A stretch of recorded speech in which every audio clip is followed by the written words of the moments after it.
Graça e paz a todos. Mais uma vez estou aqui de volta. E o nosso tema, como vocês sabem, abençoados, o nosso tema é a ótica divina. A ótica divina. Nós falamos aqui, foi o tema que puxou este assunto, o ponto de partida, foi a cura do cego de Betsaida, aonde Jesus cura, tira aquele cego do meio da cidade que recusou, que recusou receber a palavra. Então Jesus traz ele para fora da cidade e chega de frente ao mar, de Tiberíades ali. E então Jesus unta os olhos do cego, cospe no chão, faz o lodo com a saliva dele e unta os olhos do cego. Estranho, né? Uma atitude diante daquele período da lei muito estranha. Uma atitude que aqueles que estavam sobre a lei consideravam ser uma atitude de imundície, porcaria, porque eles criticavam até por não lavar a mão, entendeu? Por não lavar as mãos. Então você imagina agora Jesus chegar diante de um cego que ia ser curado e Jesus pegar e cuspir no chão, fazer uma lama e colocar nos olhos daquele cego.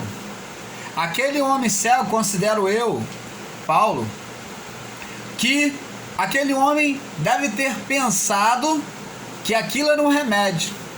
Aquilo dali serviu como realmente, como o sistema diz, serviu como ponto de contato para aquele homem. E aquele homem pensou de ser um remédio e aquele homem pensou que seria curado. A partir do momento que Jesus colocou aquilo, então aquele homem abriu a fé naquele homem. Só que para a decepção dele, quando Jesus mandou ele lavar, ele quando lavou os olhos, e Jesus perguntou: e aí? Tá curado? Tá vendo? Ele disse: Senhor, eu vejo homens como árvores. Estranho é uma pessoa ver os homens como árvore. Em outras palavras, abençoados, ele estava vendo aqueles homens de forma deformada como uma árvore. Ele via só os homens em vultos, como árvores andando, umas árvores andantes. E é assim, abençoados, é que as pessoas do sistema religioso enxergam a Cristo. É assim que elas veem. Elas veem como árvore, elas veem de forma vultuosa, embaçada, elas veem fantasmas. Você vê que eles veem tudo, eles veem o diabo, eles veem maldição em tudo, mas eles não conseguem ver com nitidez a graça de Deus. E aquele homem de Betsaida teve que então Jesus dar o segundo toque. Quando Jesus vem dar o segundo toque sobre a vida daquele homem, Jesus agora toca as mãos, sem ser com qualquer ponto de contato, com qualquer ritual ou coisa mística. Jesus agora toca nele e ele vê de maneira nítida. E é sobre isso que nós estamos falando. Nós falamos aqui sobre por que os homens foram comparados à árvore. Engraçado, Porque a lei, no período da lei, Deus descrevia os homens, era comparado, Os homens foram comparados como árvores. E nós vamos ver aqui no livro de Salmos, vamos no livro de Salmos, continuando, tá? Isso é a continuação da primeira parte. Se você não viu, assista para que você entenda. Salmos, capítulo 1, Salmos 1. Nós vamos falar sobre aqui, Salmo 1. Diz aqui: Salmo 1 do verso 1 ao 6. Bem-aventurado o homem que não anda no conselho dos ímpios, e nem se detém no caminho dos pecadores, nem se assenta na roda dos escarnecedores. Verso 2: Antes tem o seu prazer na lei do Senhor, e na sua lei medita dia e de noite, de dia e de noite. Pois será como... o verso 3, observe: Olha só, aqui está falando do homem justo, do homem íntegro, que busca integridade diante de Deus. Pois será como a árvore plantada junto a ribeiros de água, a qual dá o seu fruto no seu tempo, e as suas folhas não cairão, e tudo quanto fizer prosperará. Então, o justo aqui, ele seria como árvore plantada ao ribeiro de árvore, que vai dar os frutos no tempo certo. Estaria dizendo que o justo seria bem sucedido, e quanto ao ímpio, não. Aquele que vivia separado do ímpio. E aqui no livro de Apocalipse, fala também da geração do justo. Agora João vem descrever sobre a geração do justo. Como seria? Apocalipse é o livro do perigo. O livro do perigo. É um livro muito perigoso. Para quem não sabe interpretar, é muito perigoso, tanto para quem ouve como para quem o lê. Então, muito cuidado com o livro de Apocalipse, por causa da interpretação. Então diz aqui, ó, porque o sistema enxerga isso aqui como uma coisa futura que vai haver nos céus. Presta atenção. Apocalipse 22, 2 diz assim.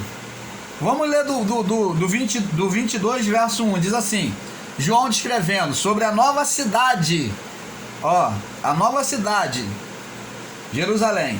Mostrou-me um rio puro de água da vida, claro como cristal, que procedia do trono de Deus e do Cordeiro. Então eles creem que existe lá uma cidade, um rio, que vai ter lá uma cidade de cristal. É assim que o sistema vê o reino futuro da glória de Deus. Eles pegam de forma literal, interpretam de forma literal, quando a palavra de Deus diz que a letra mata. A letra, quando está falando, fala do período da lei, os ensinos da lei. A letra, o ensino da letra é o ensino da tábua de pedra, da letra, dos mandamentos, do período da lei. Ela mata, mas o ensino do Espírito vivifica, que é o ensino da graça, que é da manifestação de Deus, do Espírito. E diz aqui no verso 2: E no meio da praça, de um e de outro lado do rio, estava a árvore da vida, que produz 12 frutos, dando seu fruto de mês em mês, e as folhas da árvore são para a saúde das nações. Então você imagina como é que uma árvore vai dar 12 frutos? A árvore da vida dá 12 frutos. Então sabe-se muito bem que esses frutos são os 12 apóstolos, são os discípulos de Jesus pregando às gerações, trazendo, anunciando o evangelho. Está falando aqui da anunciação do evangelho e gerando vidas espirituais, trazendo saúde espiritual para os povos. E diz aqui, verso 3: E ali nunca mais haverá maldição contra alguém, nem nela estará o trono, e nela estará o trono de Deus e do Cordeiro, e os seus servos o servirão. Então está vendo aqui que está falando de pessoas, essa árvore. Não está falando os frutos, você está vendo? Nela, aqui ó, e os seus frutos aqui ó, no meio da praça, de um e do outro lado do rio, está a árvore da vida, que produz 12 frutos. Quem é essa árvore da vida representada aqui? É Cristo. É justamente a manifestação de Cristo na graça, né? Após cruz, e os seus discípulos agora anunciando o evangelho futuro. Então está dizendo aqui, ó, a árvore da vida é Cristo. Cristo é comparado à árvore da vida e que produz 12 frutos. Quantos apóstolos Cristo tinha? 12. Então, essas aqui, ó, que produz 12 frutos, dando o seu fruto de mês, em mês. E as folhas das árvores são para a saúde das nações. O que são essas folhas das árvores? São justamente os discípulos após os apóstolos. São os discípulos que viriam, somos nós na graça, que somos remédio para a saúde dos povos. Você imagine que se lá na glória de Deus vai existir doença, para que vai ter remédio? As folhas vão servir de remédio para lá não tem gente doente. Olha a interpretação do sistema religioso, como é que é errôneo. Porque lá não precisa de árvore, lá não precisa de folha para servir de remédio, porque lá não tem gente doente. Na glória de Deus não existe, porque somos todos espíritos diante de Deus. Você já viu espírito doente? Não existe corpo físico. Então, amados, são essas coisas que nós temos que entender. O cego de Betsaida viu os homens como árvores. E eu estou mostrando para você aqui que Jesus se coloca como árvore, a árvore da vida aqui no Apocalipse. Jesus diz: eu sou a videira verdadeira e o meu pai é o agricultor. Todo ramo que está em mim não produzir fruto, ele corta. Você está entendendo?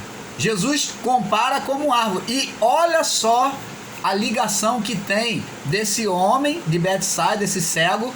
Ele, na sua primeira tentativa de cura que Jesus faz com ele, mas de forma mística, que Jesus usou ali, ele viu de forma deformada, porque a primeira manifestação de Cristo na vida daquele homem foi sobre a lei. Quem está sobre a lei vive de forma mística, tem que aplicar alguma coisa, tem que ter alguma coisa palpável, tem que ter o óleo, tem que ter o sabonete, a toalhinha, tem que ter alguma coisa para tocar para poder crer. E mesmo assim, a pessoa vive recebendo a manifestação de Deus de forma deformada, porque a pessoa não tem uma nitidez. Sabe por quê? Porque ela está debaixo da lei. Quem está debaixo da lei tem a manifestação de Deus de forma deformada e não uma manifestação perfeita de Deus. Por isso que esse cego de Betsaida, ele não pôde ter de primeiro instante a cura de forma nítida, mas sim de forma deformada, vendo homens como árvores andantes. É por isso que eu estou dando esse passeio todo, fazendo essa comparação, para que você entenda que já no período da lei, nós fomos olhados e ditos por Deus como árvores. As profecias dirigiam-se o homem como árvores plantadas por Deus. Nós como um jardim de Deus. E eu quero continuar aqui em Isaías capítulo 60. Isaías 60, 21. Nós já estamos terminando. Isaías 60, 21. Isaías 60, verso 21. Diz assim: E todos os teu povo, e todos os do teu povo serão justos, para sempre herdarão a terra, serão renovos para mim, plantados, obra das minhas mãos, para que eu seja glorificado. Viu? Todos os do teu povo serão justos, para sempre herdarão a terra, serão renovos para mim, plantados, obra das minhas mãos, para que eu seja glorificado. Isso aqui é uma profecia que Isaías fala justamente sobre nós, sobre o povo, agora glorificado. Nós seremos renovo para Deus. Isso aqui é uma profecia que se cumpriu em nós, que nós seremos renovo para Deus, porque em Deus agora é glorificado. Então aqui você vê, é a profecia sobre o povo da graça, podemos dizer assim, é justamente sobre o povo da graça, o povo que receberia o Cristo glorificado, que viria após o Cristo glorificado. E diz aqui, em Atos capítulo 9, no verso, para nós terminarmos, Atos capítulo 9, no verso do 1 ao 17, como você já sabe, fala sobre o apóstolo Paulo, que teve um encontro com o Senhor. Você pode ler aí, Atos 9, do 1 ao 17. E então o apóstolo Paulo, ele quando estava perseguindo o povo de Deus, ele, no meio do caminho, ele teve um encontro com Jesus. Veio uma luz muito forte sobre ele, e ele então caiu, né, da sua montaria, e ele, após aquele encontro daquela luz muito forte, ele ficou cego.